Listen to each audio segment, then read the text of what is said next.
Internet fait aujourd'hui partie de notre quotidien, on l'utilise pour tout et n'importe quoi. Mais saviez-vous qu'Internet tel qu'on le connaît ne représente en vérité qu'environ 10% de tout l'Internet mondial? Le reste est occupé par ce qu'on appelle le Deep Web, ou plus communément la face cachée du net.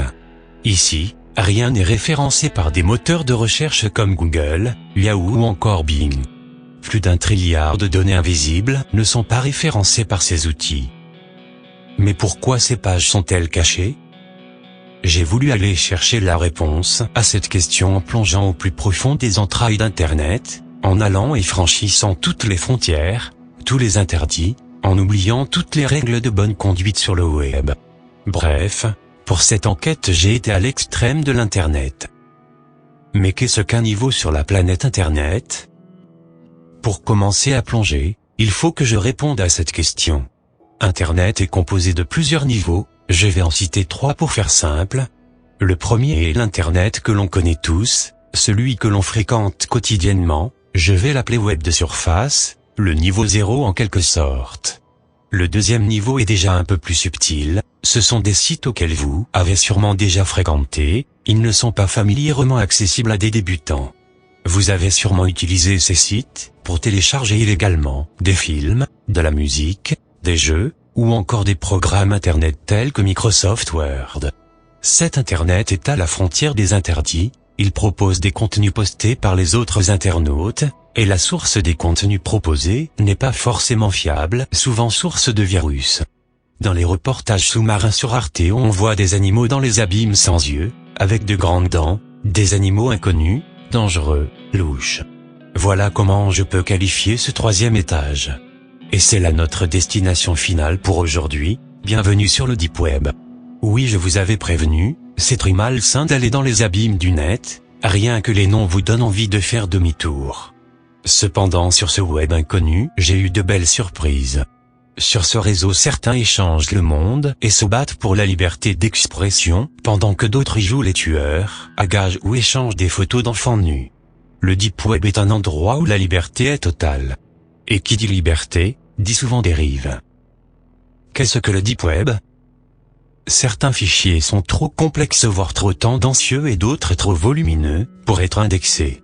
C'est aussi des fois par choix, certains hackers et développeurs souhaitent garder une certaine privatisation de l'information. Pour info, un seul fichier robot.txt bien configuré sur le serveur de son site permet d'être caché de tous les moteurs de recherche. Car oui, pour accéder à ces pages, il faut forcément connaître l'adresse.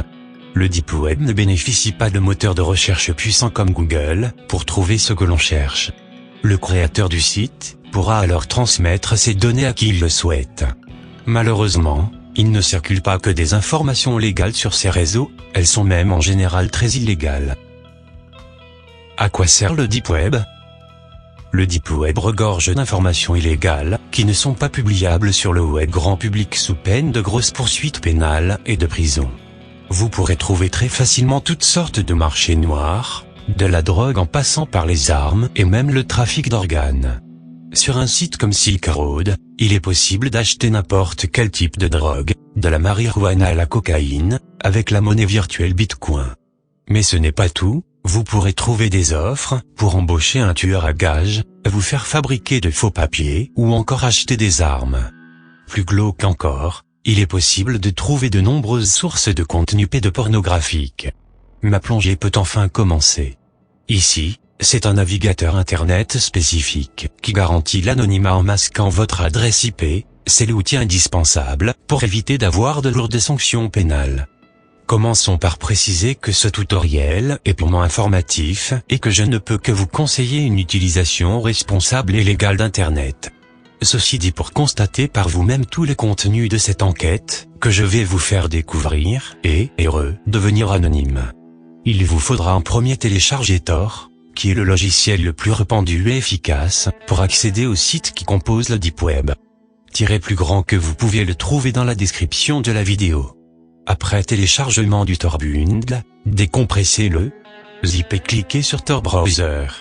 Je vous conseille le navigateur Firefox pour le faire fonctionner. Une plongée au fin fond des abîmes d'Internet, bienvenue dans le Deep Web. Voilà, j'étais enfin prêt et équipé à rentrer dans l'inconnu. Quand le message "Vous êtes connecté" s'affiche pour la première fois, il ressort une impression de grand vide. Ici pas de Google, et les sites ne s'habillent pas de jolies adresses, il vous faudra plutôt taper quelque chose ressemblant à ceci, isa7uv4drg7rlw.oignon. Comme dans la vraie vie, pour réussir à rentrer quelque part il vaut mieux connaître l'adresse ou réussir à la trouver par ses propres moyens.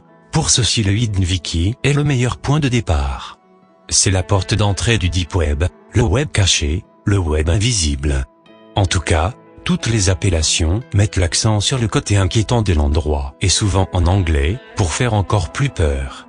Selon ce que l'on m'a dit, y régnerait sans la moindre régulation pédopornographie, mafia en tout genre, revendeurs d'armes, dealers et hackers de toutes sortes.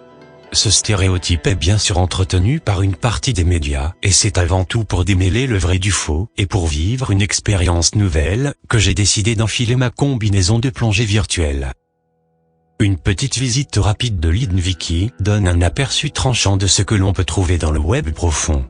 Cette page utilise le même design que Wikipédia. C'est une sorte d'index, évidemment tout n'est pas référencé, et autant dire que cela ne ressemble pas du tout à une visite à Disneyland. Voyez plutôt par vous-même. Sexe, drogue, et plus y affinité. J'ai décidé d'aller visiter le Drug Market. Dès la page d'accueil, on peut voir les offres du moment. 100 grammes de cristaux de MDMA pour $2000. Ou encore 5 grammes de cocaïne pour $450. Le tout avec le traditionnel bouton ajouter au panier.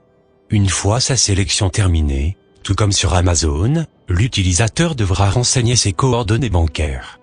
Problème, vous n'avez aucune certitude que votre paquet arrivera bien à destination, l'absence de contrôle, de régulation. Pour la livraison, vous pouvez vous faire livrer directement chez vous, ou bien vous leur donnez un point géolocalisé sur le globe et ils se chargent de vous le livrer là-bas. Enterré dans une forêt, dans une poubelle. C'est vous qui choisissez, ils exécutent. Les vendeurs se vantent d'avoir l'héroïne la plus pure et la moins coupée à des prix défiant toute concurrence. Cependant chez Drugstore autant dire qu'il n'y a cependant pas de service client. On continue notre petite balade, un lien sur le Hidden Wiki attire mon attention. En VO, Quick Solution, Hitman, Get of Your Problem. On comprend vite qu'il s'agit d'un tueur à gages qui propose ses services. Il affiche ses conditions dans une simple page, qui ne contient qu'un seul petit texte, aucun design, ni image. $10,000 for normal people, $20,000 for businessman, $50,000 for politicians and cops. Et d'autres tarifs plus précis pour les commandes spéciales, trophées, mutilations, tués dans la rue ou chez lui. J'essaie de reprendre mes esprits quelques minutes. Ces premiers instants sur le réseau donnent le tournis.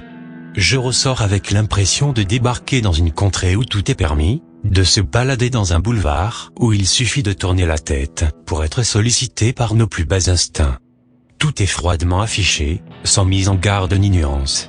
Le tueur à gages cité un peu plus haut ne cherche pas à se dissimuler, même vaguement. Alors quelles sont les raisons de sa présence sur le réseau? Il sait qu'il a peu de chances d'être inquiété. Alors, évidemment le Hidden Wiki n'est pas seulement dédié à ses activités, j'y reviendrai un peu plus loin, mais le visiteur non averti aura du mal à se concentrer sur autre chose tant le choc est violent. En outre, le Deep Web est très minimaliste, vous trouverez rarement un site doté d'un beau design, les pages sont développées sans le souci du détail et dans le seul but de communiquer des informations précises, sans floriture. Un web toujours plus profond. Après la partie commerciale du Hidden Wiki, on trouve la partie blog/essai, qui indexe par exemple un blog dédié à Minecraft, très intéressant puisqu'il explique l'art du pixel art, ou un autre sur la sécurité d'un réseau internet. Ma visite continue, je tombe sur la partie à laquelle le web profond doit en partie sa sale réputation. Dans l'onglet Erotica, je trouve le sous-onglet Undrage. Ici le lien Hard Candy me ramène vers une nouvelle page wiki entièrement dédiée à la pédopornographie. Je ne trouve pas d'image, encore heureux, mais des liens du type History of Child Porn, ou encore un tutoriel pour faire votre propre site pédopornographique. Les sites s'appellent Pédo Empire, Ucity. J'apprends que le hardcore est le viol non consenti, le bondage, la violence ou la torture, ou dans certains cas extrêmes, la mutilation d'enfants. Le tout est écrit avec la même neutralité qu'une page Wikipédia du web normal. Et c'est ce qu'il y a, peut-être de plus révoltant là-dedans. Cette fois-ci, je ne cliquerai absolument pas. Dans la partie Erotica, on peut trouver aussi des explications sur les pratiques insolites sexuelles des gens, de la scatophilie au bondage. Maintenant les bons côtés. Difficile après une telle découverte d'évoquer les bons côtés du Deep Web. Difficile de garder la tête froide et de se dire que les dynamiques de cet espace étrange sont les mêmes que celles qui animent la vraie vie. Mais il serait malhonnête de ne présenter que cette face mauvaise et sensationnelle du Deep Web. Une étude de l'université du Michigan datant de 2001, difficile de trouver plus récent, les études sur le sujet étant rarissimes, expliquaient que 78% du Deep Web était dédié à la connaissance au sens large. C'est une autre caractéristique des espaces libertaires, qui est ici mise en avant, la mise en commun des savoirs. L'espace étant avant tout investi par des gens compétents sur le plan informatique, il regorge de manuels à télécharger en tout genre sur le sujet, mais pas que.